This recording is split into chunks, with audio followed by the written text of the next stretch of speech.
yang dilakukan dan diduga diperintah oleh Komisi Pemilihan Umum dalam tahapan verifikasi faktual partai politik. Mereka menduga ada arahan dari Komisioner KPU Pusat untuk meloloskan sejumlah partai yang tak memenuhi syarat menjadi peserta pemilu. Di tengah rapat, Ketua Komisi 2 Ahmad Doli Kurnia memutuskan rapat digelar secara tertutup untuk publik karena ada informasi sensitif menyangkut sejumlah institusi negara. Kepada pimpinan Komisi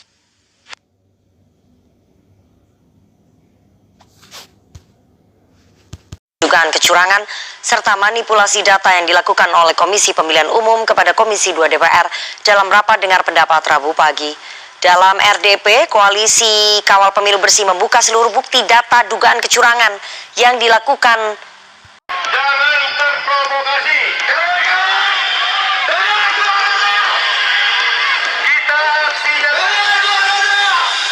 Kalau saya bawa ke Bawaslu, bawa ini. Saya dari dulu Panwaslu aja nggak perlu, apalagi Bawaslu.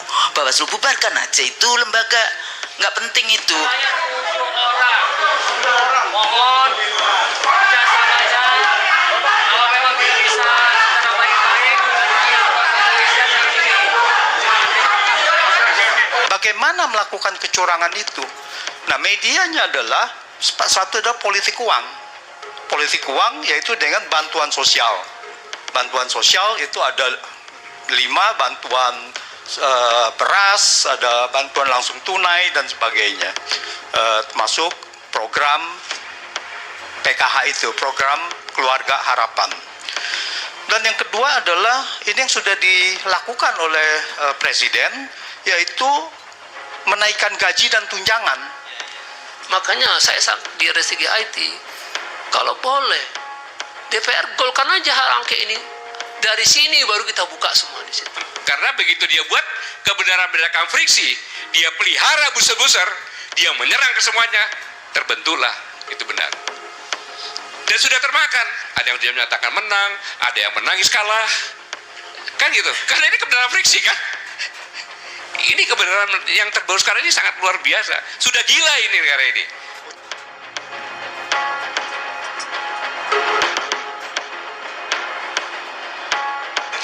Oke, mari kita lanjutkan.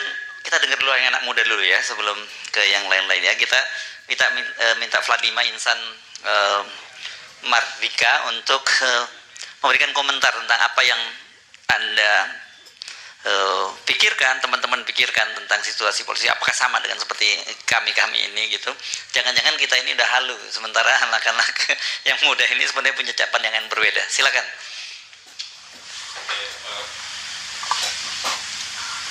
Ya. Oke, cek. Pertama, assalamualaikum warahmatullahi wabarakatuh. Selamat malam. Saya Vladima Insan Mardika. Bisa disapa Dima atau Vladima juga boleh. Hari ini saya masih menjabat sebagai Presiden Mahasiswa Universitas Trisakti. Terkait pertanyaan tadi, sebenarnya ada beberapa hal yang kita tangkap dalam situasi pemilu hari ini gitu. Kami dari teman-teman mahasiswa memandang memang ada kecurangan yang sangat tersistematis di sini dan sangat masif gitu. TSM lah, terstruktur, sistematis dan masif. Nah, hari ini pun singkat saja rasanya, saya nggak akan lama-lama. Kita juga tadi sempat di awal dibahas soal angket kan. Hari ini kita punya stance yang cukup kuat tentang bagaimana kita melihat negara saat ini. Kita sama-sama tahu bagaimana politisi akan bekerja, bersikap, dan berbicara. Akan selalu berkutat pada kepentingan-kepentingan, dan akan selalu berkutat pada itu-itu saja, nggak akan lebih daripada itu. Tidak pernah ada nama Vladima atau nama siapapun itu dalam mereka, karena saya bukan elitis, hanya rakyat sipil biasa. Untuk tentang angket tersebut, itu sebetulnya akan jadi ajang yang sangat pas untuk partai-partai itu membuktikan diri. Setelah sekian lama, 9,5 tahun di era kepresidenan Bapak Joko Widodo, itu mahasiswa tidak mempercayai kinerja-kinerja lembaga tersebut. Partai-partai manapun tuh dalam anggapan hal ini itu sama-sama saja. Nah, maka angket itu akan menjadi bukti partai mana kira-kira yang serius untuk mengawal demokrasi kita yang sudah mengerucut dan hanya disampaikan selama 5 tahun sekali. Karena kan itu, pemerintah baru bicara soal demokrasi secara masif, secara besar, digaungkan keterlibatan pemuda itu baru ketika pemilu saja, baru ketika 2023, 2024, sebelumnya nggak ada, sangat tipis sekali, kalaupun ada itu sangat minim, nggak sebanyak ini, karena mereka melihat adanya peluang-peluang untuk memenangkan dan memang perlu untuk mengambil suara-suara anak muda. Jadi pertama, kita menganggap bahwa itu merupakan ajang kita lihat partai mana yang kira-kira masih menjalankannya sebagai perwakilan dari rakyat itu sendiri. Kemudian yang kedua, kami dari awal sudah sempat banyak aksi berkali-kali gitu, termasuk ke MK sekalipun kan. Tapi hari ini kami sejujurnya tidak ingin melihat hanya dari paslon 02 saja, karena kalau kita lihat rekam jejaknya sebetulnya pernah ada kecenderungan bahwa tiga pihaknya juga sama-sama memiliki potensi untuk memasangkan yang diusung dengan Mas Gibran itu tadi. Ada hal-hal tersebut. Nah, tapi hari ini yang ingin saya lihat juga adalah begini. Putusan MK itulah awal mula kecurangan itu terjadi. Yang memang dilakukan sendiri oleh Bapak Jokowi itu sendiri melalui dengan campur tangannya oleh pamannya itu sendiri. Nah, tegas-tegas saja bicara seperti itu, lantang-lantang saja. Karena memang itu faktanya. Karena memang akhirnya diungkapkan ada kecurangan, ada pelanggaran etik. Yang anehnya hari ini disikapin sama teman-teman adalah itu sama sekali tidak berpengaruh. Kalau di kampus, ini level kampus saja ya, ini level kampus. Kalau di Trisakti, prosedural pencalonannya cacat, itu dianulir, didisqualify gitu. Nah hari ini masa Universitas Trisakti bisa jalanin pemilu lebih baik daripada negara ini? Ya itu kan konyol, Trisakti cuman grogol aja nggak nyampe dia. Nggak nyampe, cuman area kecil saja dia, kumpulan itu. Nah tapi kita seperti itu, karena kita taat sama konstitusi yang berlaku. Nggak ada ceritanya main tabrak-tabrak aturan macam itu, nggak ada. Kalau ada yang memang melanggar etik, melanggar peraturan, konstitusi, atau bagaimana kita menyebutkan batasan-batasan yang ditentukan, maka harusnya didisqualify, tidak sah, karena proseduralnya sudah cacat. Kira-kira demikian tanggapan dari saya. Terima kasih.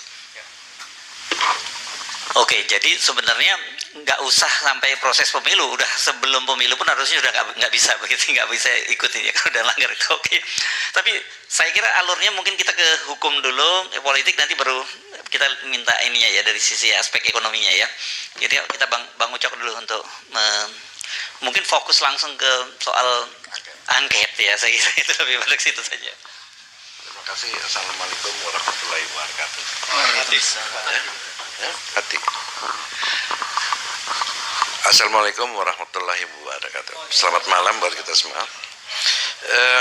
Sebelum saya bicara hak angket, saya tetap berprinsip atau berpandangan putusan MK nomor 90 itu adalah batal demi hukum. Referensinya itu adalah pasal 17 Undang-Undang nomor 48 tahun 2009 tentang kekuasaan kehakiman. Ya, pasal tersebut menyatakan bila hakim atau panitera ya secara langsung maupun tidak langsung mempunyai kepentingan terhadap perkara yang ditanganinya, maka putusan itu menjadi batal demi hukum. Ya, gitu. Jadi itu yang saya sampaikan juga waktu di Malari satu ya. Nah, kemudian kita bicara hak angket. Saya belum bicara soal legal frameworknya, tapi saya mau bicara dulu sebenarnya ada irisan dengan ilmu politik. Apa sih sebenarnya hak angket itu? Karena kita tahu fungsi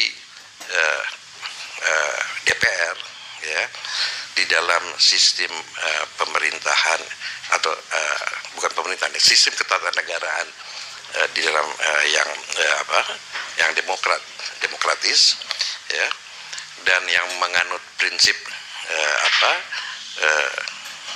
pemisahan dan pemisahan kekuasaan ya, teorinya Montesquieu itu, maka DPR parlemen itu dia mempunyai hak mengawasi dan kontrol.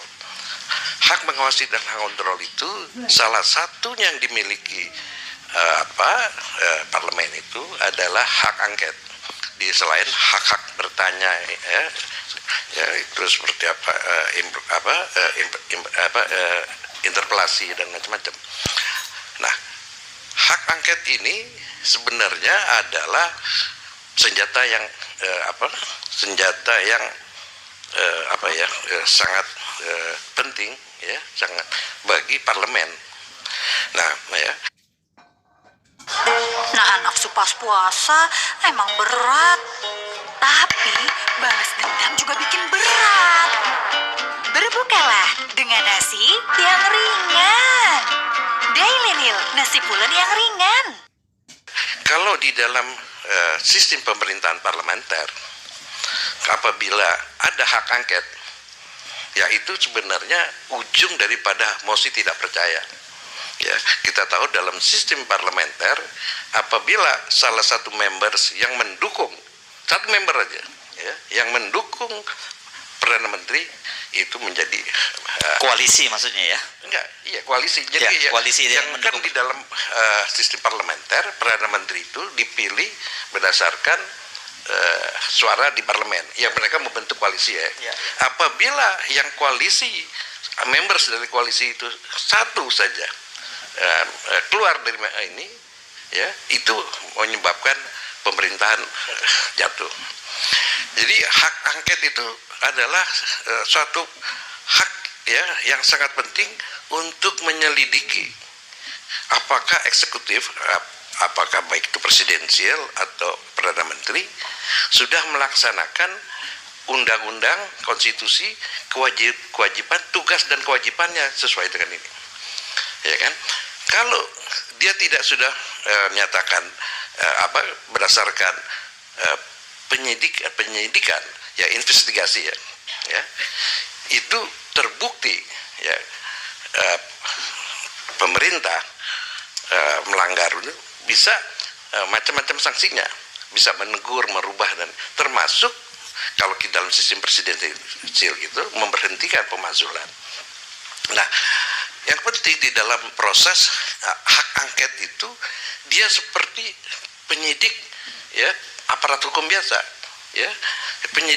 Penyidikan itu adalah serangkaian untuk menemukan dan mengumpulkan bukti, bahwa dengan bukti itu siapa yang melanggar undang-undang itu. Jadi seperti saya kira sama saja dengan polisi, jaksa, dan KPK ya kan, untuk memeriksa ya. Dan menurut tata tertib, dia agak sedikit melompat sedikit, menurut tata tertib yang dilakukan DPR, anggota DPR atau tim angket itu, panitia angket itu bisa memanggil siapapun, termasuk presiden, tentu dengan ada prosedurnya, dan ada sanksinya kalau tidak ini kan ya, sanksi pidana, bahkan bukan pidana dalam arti dia bisa dikurung, dipanggil sudah patut ya 2 kali 3 kali itu bisa dengan upaya paksa dan bisa dikurung ya, menurut tata tertib yang dilakukan DPR. Nah, di dalam penyidikan itu tentu akan semua pihak yang dipanggil itu ya akan diperiksa, diminta bukti-bukti dan dasar-dasarnya itu ya kan. Nah, dalam pemeriksaan itu ini menurut tata tertib DPR bisa terbuka dan tertutup ya. Kalau memang si yang terperiksanya diminta bahwa ini menyangkut rahasia ya kan, itu bisa pemeriksaan itu tapi pada prinsipnya pemeriksaan angket itu adalah terbuka untuk umum. Itu menurut tata tertib yang diinginkan DPR. Nah, jadi kembali kalau legal framework-nya kita melihat bahwa di dalam undang-undang MD3 ya, tetapi di undang-undang dasar kan nggak ditentukan hak dan kewajiban. Tapi itu secara terperinci diatur dalam MD3 dan peraturan tata tertib ini. Nah, yang menjadi penting di dalam pemeriksaan itu akan dibuka semua ini. Nah, misalnya dalam konteks KPU ini, apa yang diinginkan oleh Pak Jaswara itu, ya sekarang kan lagi berdebat nih, mau apakah ada digital forensik atau tidak, ya itu kan orang yang terperiksa, misalnya KPU dipanggil seluruh jajarannya lengkap nih, misalnya kayak Ibu Husnul dulu pernah diangkat nggak dipanggil, nggak pernah ya. Jadi semua komisioner itu dipanggil dunia. Bisa ditanya ini gimana dan seterusnya, ya kan? Ya, termasuk coba buktikan ini digital forensiknya. Nah ini bisa ini. Itu ini kita ingat waktu hak angketnya Bank Senturi. Waduh, itu Bu Sri Mulyani sampai pegang ini tasbih gitu kan. Wah dia kan pegang tasbih terus kan. Ya kan? Dan begitulah kekhawatiran itu bisa dibuka semuanya. Ya kan? Nah, itu saya kira ini menjadi penting ya. Mungkin ini juga ya begini, kan hak angket ini adalah jalurnya jalur politik untuk pemilihan umum. Sedangkan kalau jalur hukum, ya kan, masuk killing field itu yang Mas Hers bilang itu, masuk Bawaslu, DKPP, Killing ground ya. Killing ground. Iya. Ya kan? MK misalnya. Ya, udah masuk ke situ kan? Ya. Nah, itu kan nggak. Itu yang dihindarkan karena bagaimana ngebuktiin TSM gitu loh. Tapi kalau misalnya di hak angket, Bisa itu. misalnya saja presiden dipanggil, bukan tidak mungkin presiden dipanggil, ya kan? Dipanggil itu bisa terbukti. Kalau memang terbukti, sudah otomatis TSM itu terbukti. Karena pasti terstruktur presiden yang merintahin struktur dari bawah gitu. Sistematis pasti ada pola-pola kritikan. Masif ya ada pasti di seluruh Indonesia ini gitu. Jadi menurut perkiraan saya ya bahwa hak angket ini bukannya untuk gertak-gertak aja gitu loh. Ya, tapi ini untuk mengumpulkan bukti ya untuk di Mahkamah Konstitusi. Tetapi juga dengan dibukanya ini itu kan sebenarnya apa ya, pelanggaran-pelanggaran yang dilakukan itu terbuka untuk umum. Ya, untuk apa lagi gitu loh. Ya, kalau secara ya ini kalau kita masih punya etik, ya dia mundur aja dong. Kalau misalnya terbukti.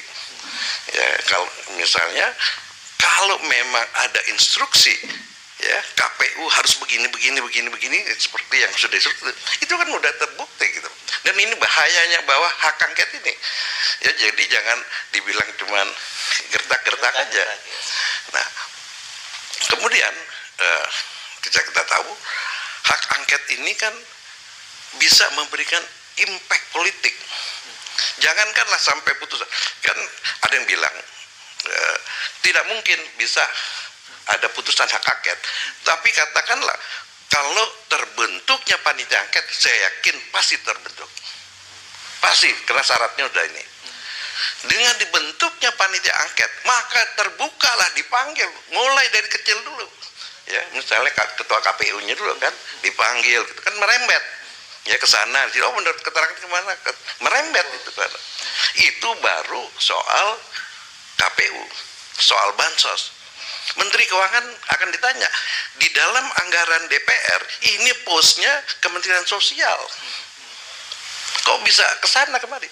Nah, presiden itu menurut pasal 4 Undang-Undang Dasar dia mempunyai kewenangan pemerintahan, tetapi kewenangan pemerintahan itu kan ada aturannya, bukan semau-maunya presiden bisa minta itu, ya kan? Nah, kalau misalnya Menteri Keuangannya ya, mencairkan, menyalurkan tidak sesuai dengan aturan, ditanya kenapa, pasti ada yang merintah, ya kan? Nah ini satu potensial lagi ya dari pencairan. Nah pencairannya itu kemana rekeningnya, apakah ke rekening ke satu kementerian atau langsung kepada pemasok vendor, dan apakah vendor itu dilakukan tender bidding, kalau nggak bidding. Nah kabarnya ya, nanti saya kena ini ya undang-undang berita bohong ya. Tapi ini kabarnya ya. Kalau kabarnya menurut wartawan nggak apa-apa kan? Kabarnya kelangkaan, konon kabarnya. Ya, sepanjang sepengetahuan saya. Ya kan gitu katanya. Kalau sepanjang pengetahuan saya. Yang manggil-manggil akan dipanggil duluan. Jadi abang tenang aja, terus aja. Kelangkaan beras sekarang itu disebabkan untuk bansos. Beras yang di Bulog itu diambilin katanya ya, mesti nah di situlah dibuktikan ini berasnya dari mana, siapa vendornya, berapa, dan kalau itu kan kalau aliran uang pasti ketahuan kan, nggak mungkin Menteri Keuangan kasih cash, itu pasti. Jadi ini semua kebongkar ya. Jadi kira saya lah sebagai masyarakat, sebagai warga negara, ya itu sih sangat setuju kepada hak angket. Kita buat apa? Ini kita udah tahu kok, ya. Buat apa ke Mahkamah Konstitusi? Semua hakimnya udah, bukan satu aja loh, ya. Semua hakimnya udah melanggar etik, ya kan? Kalau udah melanggar etik apa lagi? Nah, sedangkan KPU-nya 2 kali, ya kan? Terus ada lagi satunya yang nggak enak lah, masalah yang kurang enak lah, ya kan? Jadi buat apa kita percaya kepada suatu institusi yang isinya memang tidak beretika, ya kan? Itu kan baik kalau kita bilang tidak beretika. Kalau misalnya pakai bahasa yang lebih keras, tidak bermoral. Etika kan itu moral. Buat apa misalnya peneliti tidak bermoral? Jadi masyarakat, tetapi kan kita harus mengikuti prosedur kayak gini.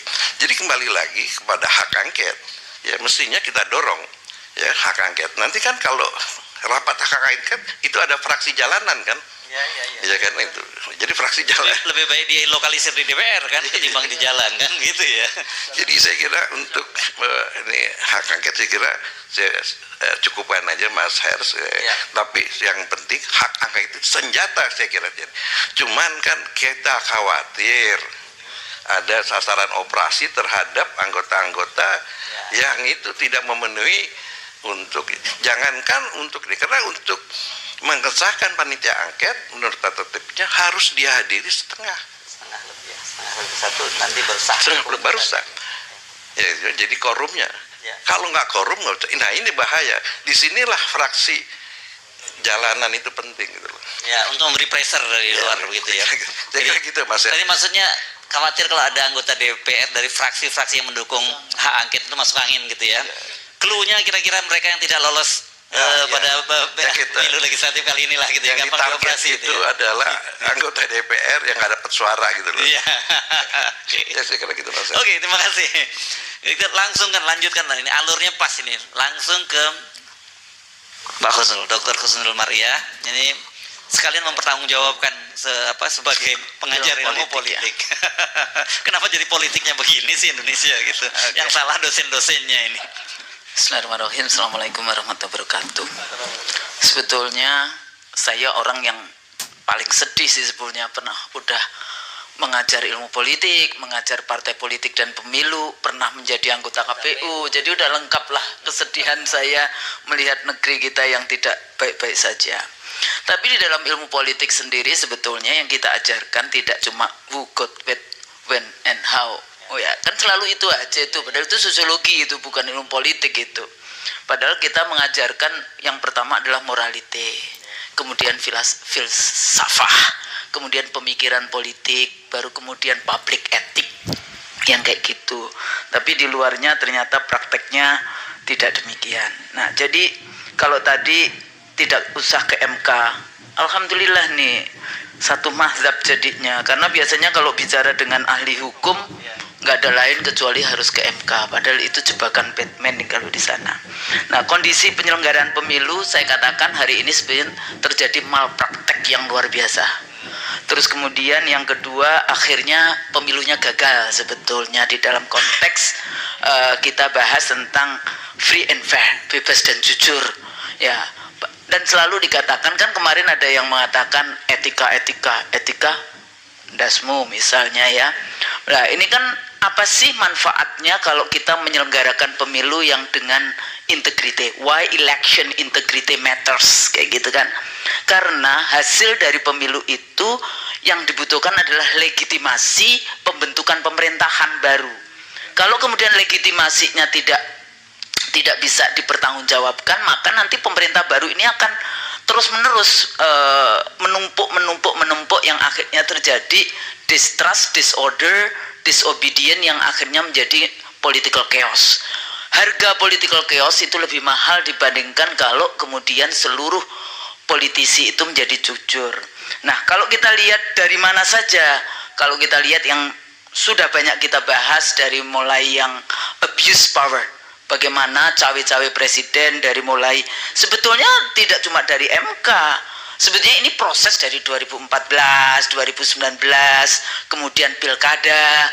di 2020 anak mantu jadi, tapi kenapa tidak diselenggarakan di pilkada 2022 dan 2023? Akhirnya di PLT-kan kepala-kepala daerah, pemindahan-pemindahan, pergeseran-pergeseran pejabat yang kira-kira tidak mau tunduk taat patuh.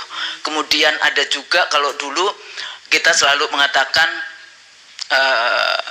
election itu kan kompetisi excluding the use of force, nggak boleh menggunakan kekerasan. Jadi aparatus negara itu juga nggak boleh menjadi satgas pemenangan kayak gitu, itu nggak boleh. Tapi yang terjadi sekarang dengan kementerian semua sampai tingkat desa, beberapa kementerian yang jelas itu terlibat di dalam konteks itu. Bahkan di 2019 saya katakan kepala desa itu banyak sekali yang disandra, mau 2 periode atau masuk penjara dengan adanya kementerian desa yang dana desa 1 miliar. Bayangkan dari 83 ribuan kepala desa, lurah itu siapa yang bisa membuat laporan benar kepada BPK dengan dana 1 miliar itu. Nah ini juga rentetannya sudah panjang kayak gitu. Kemudian masuk ke penyelundupan hukum, MK itu tadi ya diselundupkan, kan mestinya kan MK tidak punya kewenangan menambahkan atau sudah, lah itu kalimat itu kan nggak boleh ya di dalam konteks itu ya, open legal policy apapun lah, mestinya tidak demikian. Nah ketua MK-nya waktu itu mengatakan oh kita tidak konflik of interest. Halo, sebetulnya saya nggak tahu ini bagian dari desain atau tidak. Ketua MK sejak dia ijab kabul dengan adiknya presiden, sejak itu pula dia harus keluar. Kenapa? Karena 100% pekerjaan MK itu berhubungan dengan pembuatan dengan ipar. Ya kan, maksudnya menikah dengan adiknya presiden. Jadi yang ketua MK-nya itu harusnya mundur kayak gitu. 100% pekerjaan MK itu berhubungan dengan presiden. Karena seluruh undang-undang itu dibuat oleh presiden bersama dengan DPR. Jadi nggak ada itu yang namanya saya tidak konflik of interest. Cuma paham nggak dengan apa itu konflik of interest? Kayaknya ya mungkin itu kita kekeluargaan gitu, mahkamah keluarga jadinya kayak gitu kan. Dengan PLT kemudian sistemik di KPU-nya sendiri. Jadi saya katakan fabricated election. Ya, jadi fabrikasi, sepertinya pemilunya demokratis, bebas kok milih, tapi sebetulnya sudah terjadi kejahatan pemilu yang luar biasa. Makanya kalau kita lihat di videonya siapa? Dirty Vote itu kan ada pidana, ada administrasi, ada pelanggaran etik. Jadi semuanya ada itu, fabricated election. Atau biasanya juga Huntington bicara tentang the liberal Machiavellian election. Pemilu terbuka tapi penuh dengan tipu-tipu muslihat.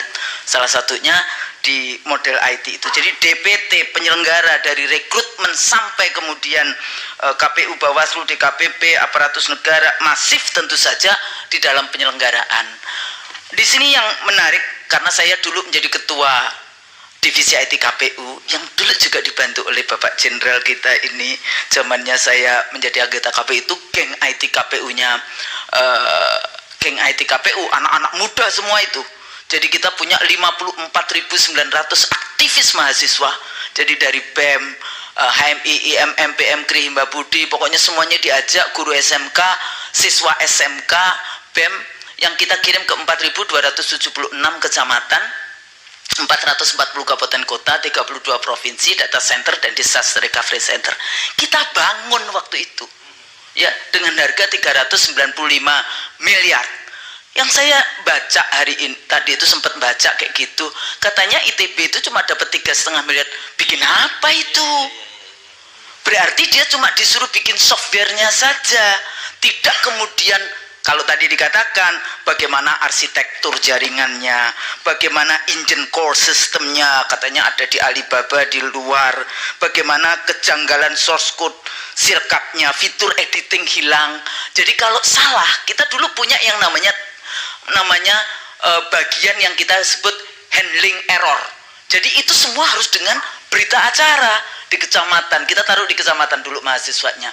Nah, kita tarik kabel data baru waktu itu yang kecamatan dulu nggak ada ya kayak gitu ya. Telkom itu menarik kabel data baru, nggak cukup dengan Telkom kita pakai telepon satelit, semuanya itu sudah diletakkan fondasinya.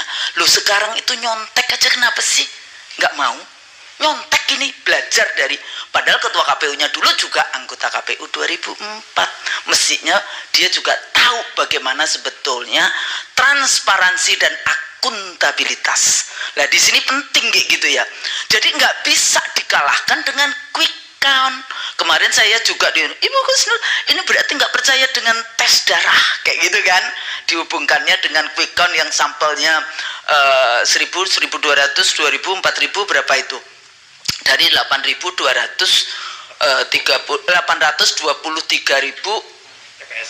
sekian ribuan sekian yang kayak gitu TPS. Nah persoalannya yang dites itu nggak cuma satu orang, tapi 204 juta pemilih. Nah kayak gitu kan, yang dites darahnya itu bukan ngetes darah cuma satu orang kayak gitu kan dalam konteks itu. Tapi bagi saya dalam situasi budaya politik di Indonesia seperti ini nggak bisa.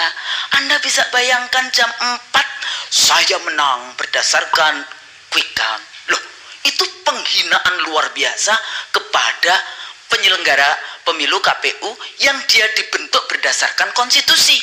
Dan itu discourage terhadap mungkin berapa sekarang jumlah, kalau zaman saya dulu 5,5 juta pekerja pemilu. Sekarang mungkin lebih banyak, dulu cuma 565 ribuan TPS, sekarang 823 ribuan TPS.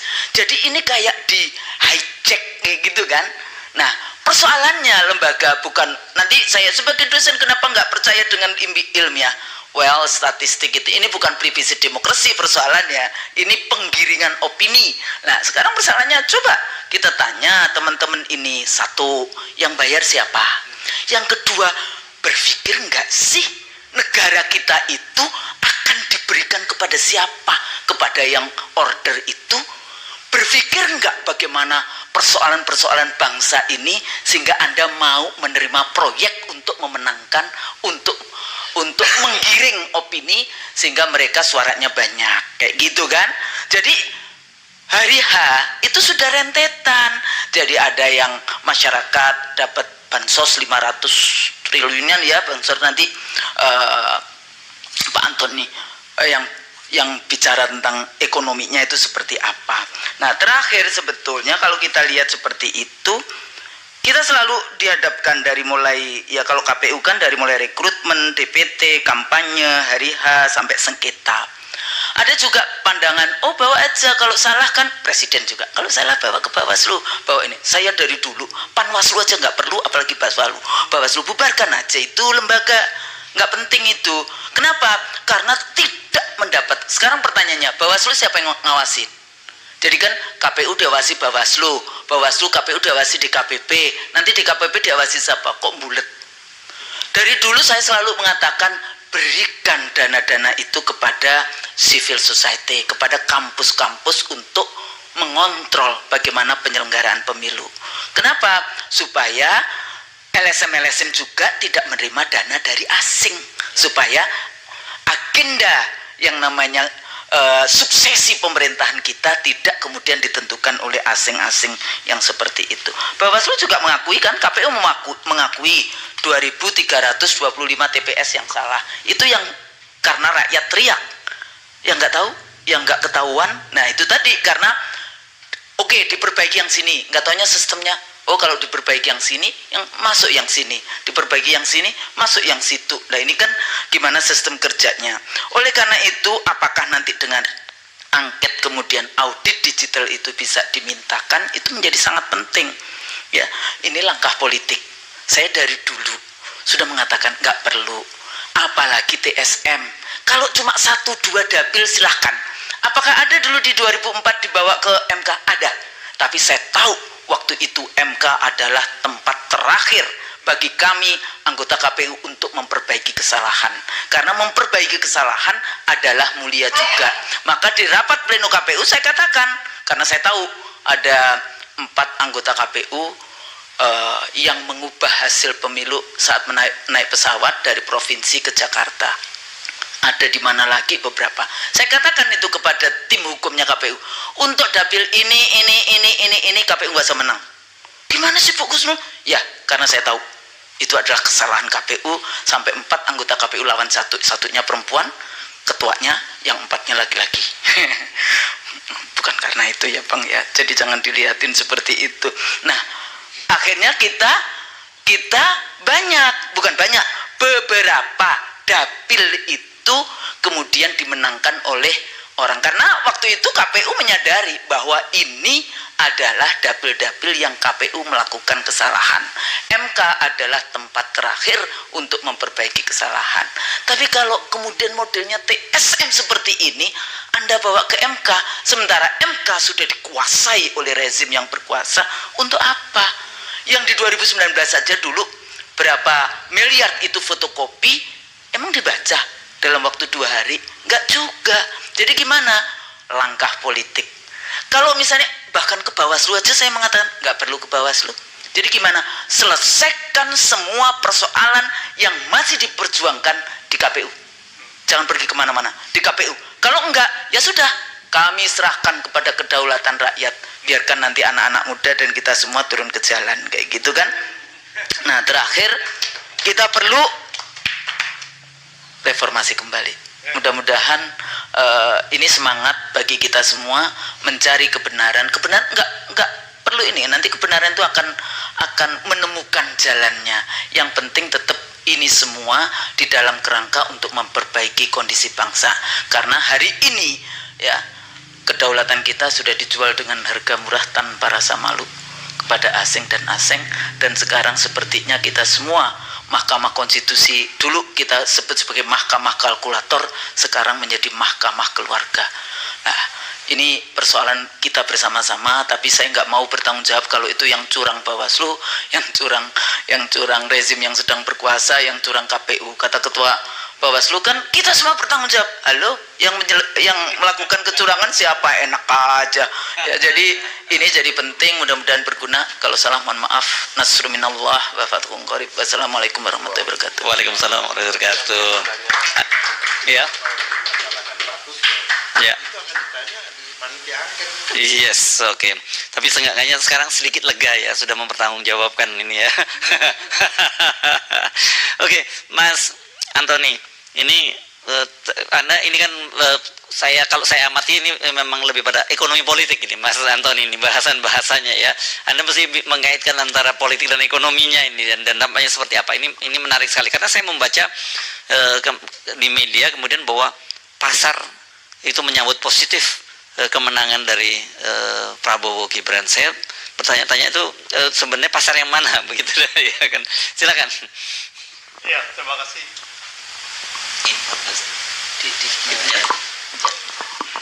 Terima kasih Mas Ersu. Selamat malam. Jadi saya rasa kita semua sepakat ya bahwa permasalahan dari pemilu saat ini, indikasi-indikasi kecurangan ini tidak bisa dibawa ke Mahkamah Konstitusi dengan reputasi seperti itu. Yang jelas-jelas bahwa dia ini adalah sudah melanggar konstitusi. Nah, jadi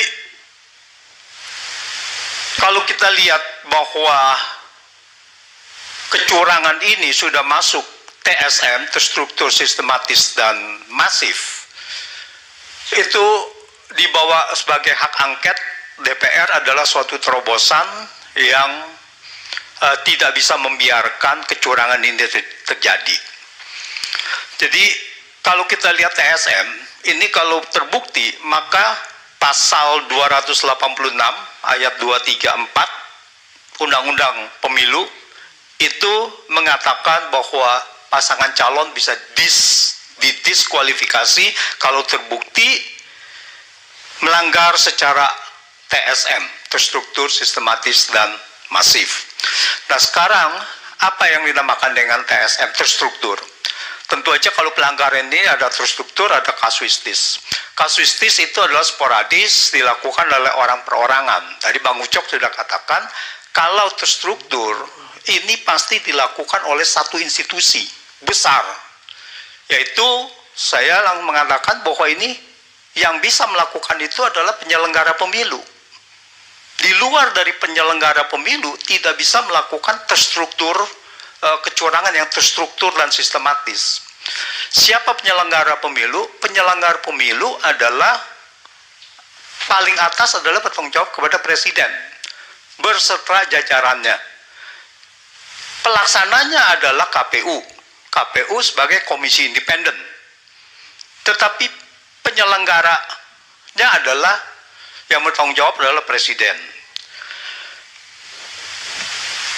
Nah, dampak dari kecurangan terstruktur itu pasti adalah masif. Tidak bisa tidak. Pasti masif. Nanti saya akan ceritakan kenapa masifnya, dan ada dua hal di sini saya mau menyoroti, yaitu adalah pelaku dan ada media kecurangan. Pelaku kecurangan dan media atau alat untuk kecurangan itu. Media untuk pelakunya adalah tadi institusi, termasuk dari presiden, menteri dan bawahannya,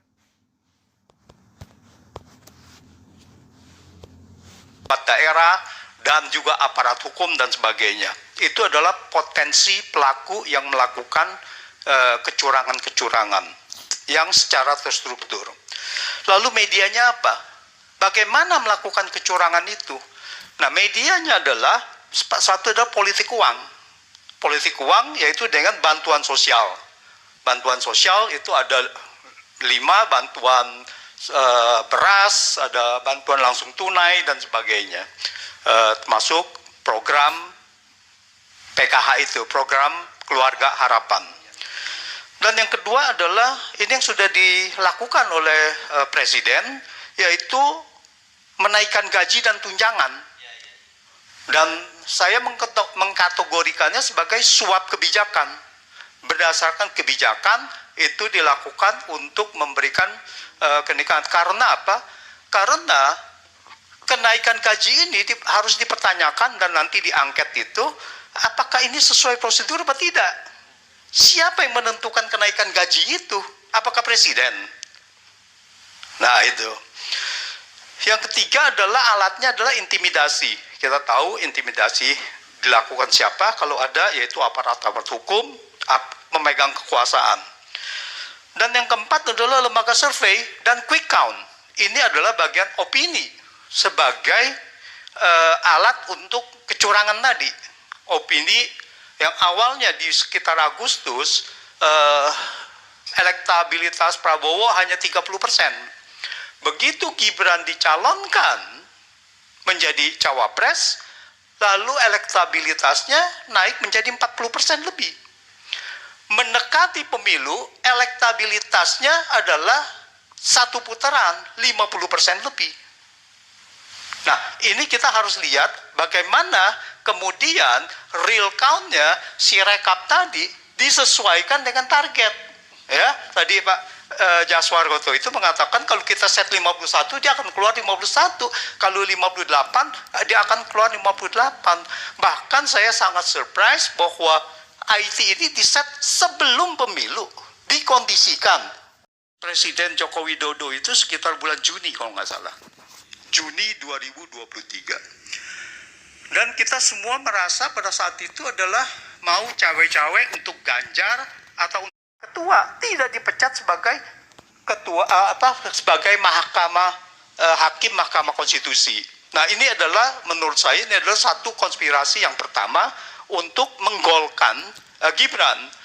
Kemudian KPU menerima pencalonan Gibran pada tanggal 25 Oktober dengan melanggar peraturan KPU, melanggar PKPU yang kemudian oleh Dewan Kehormatan Penyelenggara Pemilu DKPP dinyatakan melanggar etik, padahal melanggar undang-undang. Karena PKPU adalah pelaksanaan dari undang-undang.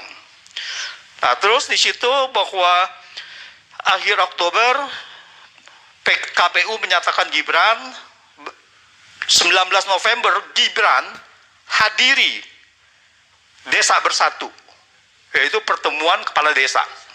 Dan kepala desa mendukung paslon 2 dan Gibran ada di situ. Dan sudah dinyatakan bahwa itu adalah terindikasi melanggar. Dan Bawaslu tidak, makanya itu apa gunanya ada Bawaslu. Kemudian akhir Desember Joko Widodo panggil kepala desa ke istana. Manggil, dikumpulkan kepala desa ke istana. 24 Januari 2024 Joko Widodo mengatakan Presiden boleh kampanye dan memihak di Pangkala dan memihak dikatakan di pangkalan TNI Angkatan Udara Halim, dan katanya ASN boleh juga berpihak. Nah, sekarang kita masuk kepada politik uangnya, kepada bansos. Undang-Undang APBN 2024 itu diundangkan pada 16 Oktober 2023. 16 Oktober 2023. Jadi Undang-Undang APBN 2024 itu sudah diset, sudah ditetapkan. 16 Oktober 2023 ini terjadi nepotisme di mana Paman Usman mengabulkan permohonan uji materi tadi supaya Gibran bisa menjadi cawapres. 25 Oktober tadi Gibran sudah mendaftar. Kemudian setelah Gibran menjadi calon wakil presiden, Joko Widodo mengatakan di rapat kabinet 6 November 2023 memutuskan memperpanjang bantuan sosial yang seharusnya berakhir pada November 2023. Apa artinya? Artinya bahwa Presiden mengatakan memperpanjang, artinya anggaran itu belum ada. Karena undang-undangnya sudah ditetapkan. Berarti anggaran untuk bansos tadi belum ada. Lalu kemudian bantuan sosial ini terdiri dari ya ada 5 hal ya. Nah, akhir Desember 2023 Sri Mulyani mengeluarkan kebijakan memblokir anggaran kementerian lembaga atau yang namanya automatic adjustment. Ya, semua anggaran kementerian lembaga kecuali ada yang tertentu, misalkan KPU anggarannya tidak boleh dikurangin gitu. Sekitar 50 triliun, 50,14 triliun. Anggaran ini untuk apa? Untuk dialihkan menjadi salah satunya adalah yang paling besar bansos. Artinya apa? Artinya bansos itu tidak ada anggarannya. Bukan anggaran dari Kementerian Sosial. Nah, di sini melanggar undang-undang APBN, karena undang-undang APBN itu terinci dari unit organisasi dan sebagainya itu, fungsi dan program, tetapi kemudian diabaikan. Cikal bakal awalnya terjadi automatic adjustment, ini adalah pada saat pandemi 2022. Pada saat pandemi memang dibolehkan untuk realokasi anggaran. Tetapi kemudian digunakan oleh Joko Widodo ini 2023 dilakukan lagi, padahal 2023 sudah tidak boleh. Karena sudah tidak masuk di dalam yang Perpu tadi, Perpu untuk Corona itu. Ya, Undang-Undang nomor 2 jadinya.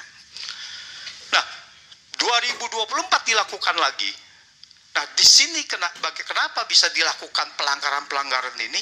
Karena civil society-nya tidak berjalan, karena DPR-nya tidak berjalan.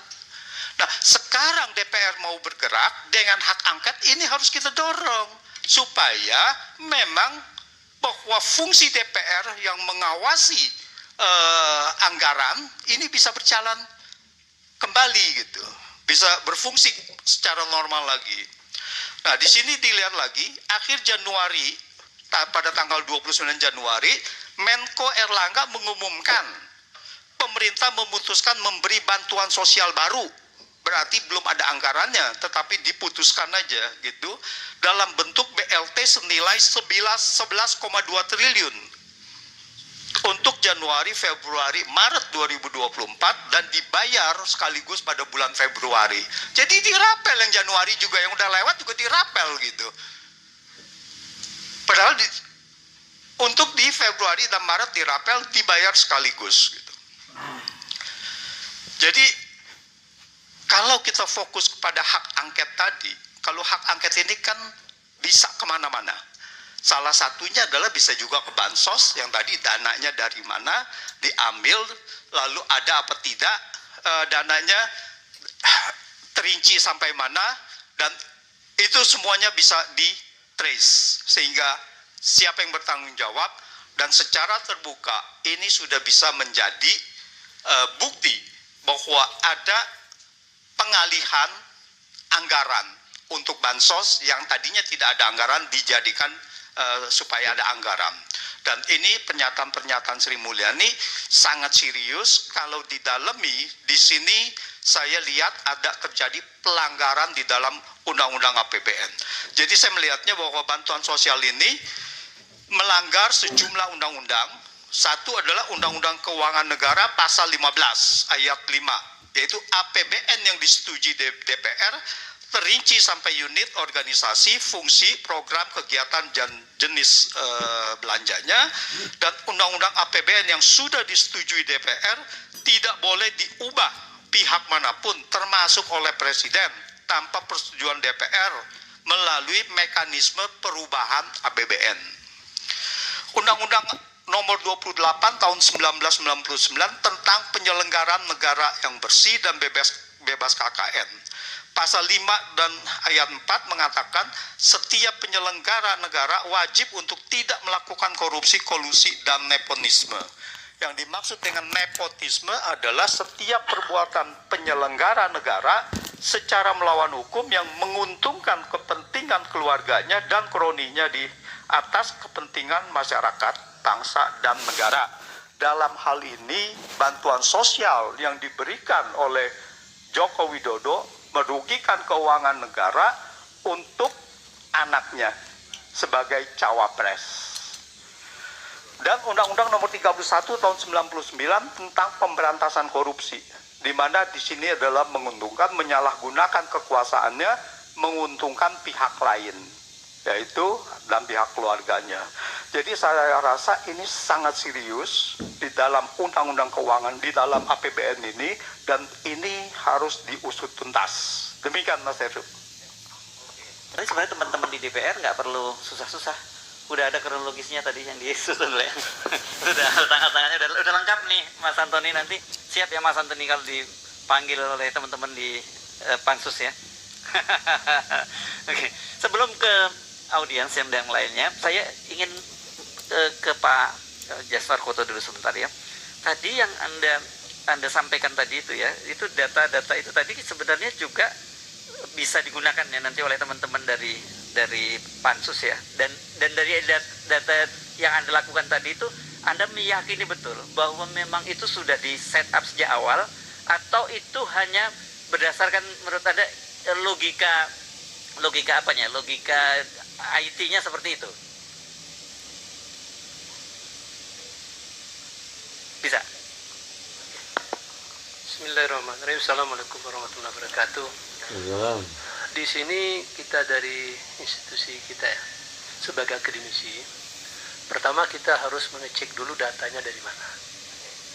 Data yang kita gunakan itu adalah data dari KPU itu sendiri. Bagaimana? Data itu kita ambil ketika setelah pemilihan 14, itu langsung kita ambil. Nah, sebelum terjadi huru hara kita ambil dulu. Kita ambil. Nah, kenapa? Sudah diantisipasi ini ya, bakal terjadi huru hara. Belajar dari 2019. Oh ya. Dari 2000. Jadi kita ambil dulu Pak. Atau tahun 98. Karena kita sudah berpikir begini. 1998. Ini belajar dari, ini tidak menuduh, tetapi adalah hipotesis. Pengalaman sebelumnya mengajarkan sesuatu, ini yang sangat penting ini. Saya melihat bahwa begini, dari akademisi, kita bukan saya, kita tim lah dari akademisi itu melihat kok semua quick count itu jumlahnya hampir sama. Itu harus sebagai orang IT, apalagi dia forensik, itu bertanya harus tanya terus tajam itu. Angka menunjukkan sesuatu cerita di balik itu. Kalau orang forensik bercerita, melihat angka itu dia tuh ada cerita di balik itu gitu. Tidak sebesar angka, itu kalau berpikir forensik apa ya? Ini pasti cerita ada sesuatu yang dimakna di baliknya. Ketika 14 itu kita sudah ngambil dulu Pak. Nah, ini kenapa di forensik itu harus kita ambil tracing time, itu harus penting itu. Data itu kan berubah. Kita ambil dari KPU sendiri, kita ambil, kita diam, kita ambil. Jadi data itu kita kumpulkan. Begitu terjadi huru hara, itu kita kejar lagi. Di mana TPS yang berhuru hara itu? Kita kejar Pak. Gitu kita tracing itu data itu. Sampai sekarang ini KPU kalau nggak salah itu dihentikan ya, shutdown katanya, cleaning kan, di cleaning kalau nggak salah, di cleaning ya, dibersihkan 2 hari kata. Kalau orang IT mengatakan cleaning itu ada makna tersirat di belakangnya, ada tersirat. Tapi kita kan tidak bisa menuduh, kita kan bicara IT, apalagi cara forensik, ini berarti ada cerita di belakangnya. Disitulah data itu kita olah, Pak. Dari data itulah baru kita buat hipotesis. Nah, contoh tadi kan 1 TPS tuh, itu ada ratusan ribuan TPS kita tracing. Jadi 1 TPS tadi, nah, ini kan dari data itu kita buatkan satu hipotesis berbentuk satu algoritma. Kan kalau kita bicara IT itu algoritma semuanya bicara itu. Kenapa angka ini muncul sendirinya, dia sendiri tegak gitu loh. Itu pasti datang dari mana gitu loh. Itu kita tanyakan, Pak. Setiap angka pasti kita tanya satu-satu dari mana. Oh, yang dirubah kan ini, variabel yang dirubah kan ini. Kenapa ini datang gitu loh. Kan nggak mungkin tiba-tiba datang sendiri gitu. Pasti ada dari mana datangnya gitu loh. Kita tracing gitu loh. Baru kita baca logikanya di belakang. Setelah itu perubahan ke depan apa? Oh, berarti kita makanya tadi itu, Pak. Berarti apa kesimpulannya? Data ini adalah standing di situ seperti orang itu berdiri aja dari awal situ, nggak berubah-ubah dia. Oh, berubah. Makanya kita lihat tadi sebelum, saat, dan setelah. Di saat pemilu dia sama, ada kan di bawah itu sama kan. Ketika selesai sama juga. Berarti apa? Sebelum pasti sama dong. Kan nggak mungkin kalau kita ambil dari atas kembali, nggak mungkin dia ada di situ. Secara logika IT nggak mungkin ada. Berarti dia datang itu dari sebelum setengah nih, baru kita kembalikan gitu loh, Pak. Ini ada kaitannya dengan 54 juta DPT yang ganda itu tidak kira-kira? Kalau itu kita tidak bisa pastikan ke situ, Pak. Belum tentu dari situ ya? Belum tentu. Kenapa? Itu kalau logikanya begini loh, Pak. Kalau apa yang dilihat dari situ itu, kan dilihat tadi itu, berarti apa? Kembali kepada quick account tadi itu, yang 50 tadi, Pak. 58-nya, kembali ke sana itu tuh. Karena dia standing dari sebelum, saat, dan setelah. Data itu sama standing itu tuh. Berarti di lock dia kunci di situ, kunci, Pak. Kita kan dikunci tadi itu nampak. Kenapa, Pak, dikunci itu? Berarti saya pikir, oh, ini secara logika ya. Forensiknya bermain di situ. Berarti ada logiknya mengatakan statement ini sumbernya pasti sama, satu gitu loh. Cuma begini, kan harus ada pembuktian. Kembali kepada Pak Ucok tadi itu.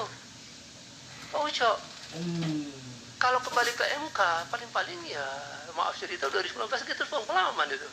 Nah, kalau secara IT, digital forensik bisa menemukan itu. Kami begini, Pak, di UIG Pak kita itu sudah sampai forensik kepada si pleno.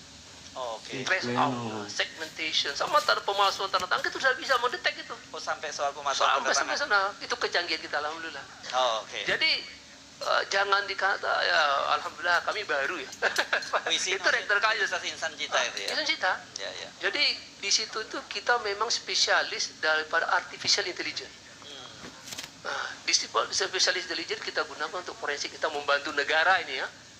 Konsentrasi untuk membantu negara. Jadi kita sudah bisa sampai itu adalah forensik story ya, time series itu baru. Nanti ada forensik metadata, Pak. Metadata. Dari metadata nanti baru kita masuk kepada image recognition. Image recognition itu menggambarkan, contohnya nih, ketika itu misalnya, contoh nih,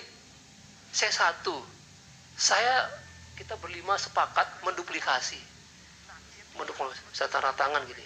Kalau dilihat kasat mata nggak kelihatan, Pak. Tapi begitu saya masuk forensik, saya nampak tuh, Pak, ini dibuat di mana. Artinya apa? Apakah di luar, apakah di dalam?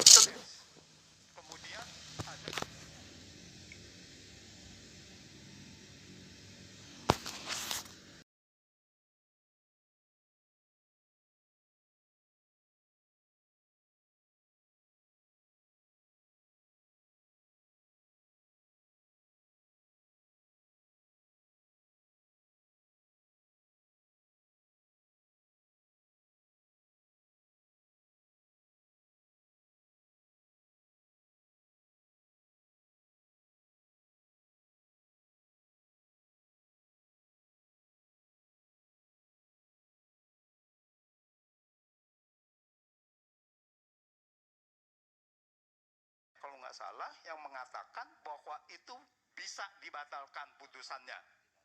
Tidak sah.